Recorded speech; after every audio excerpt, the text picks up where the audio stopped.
I, sitting at my desk, certainly had the authorities to wiretap anyone from you or your accountant to a federal judge to even the president if I had a personal email. In footage released by The Guardian, Glenn Greenwald and Laura Poitras, an ex-CIA employee working for the US National Security Agency, reveals himself as the whistleblower of a top-secret surveillance program. Even if you're not doing anything wrong, you're being watched and recorded, and the storage capability of these systems increases every year consistently by orders of magnitude, to where it's getting to the point you don't have to have done anything wrong.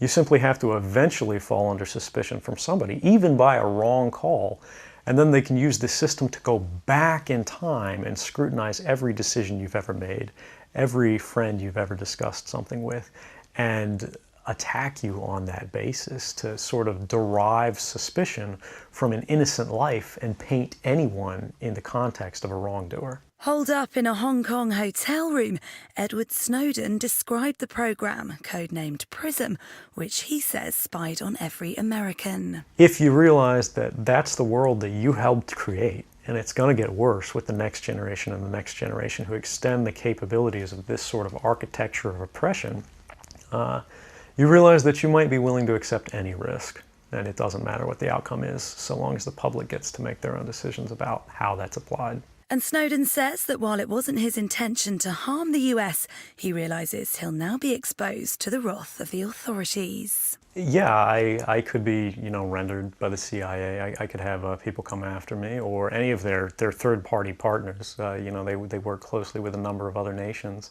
Or they could pay off the triads, or any of their agents or assets. We've got a CIA station just up the road in the consulate here in Hong Kong, and I'm sure they're going to be very busy for the next week. And that's a fear I'll live under for the rest of my life, however long that happens to be. Despite the events of the weekend, President Obama declined to comment on the revelations on his return to Washington on Sunday.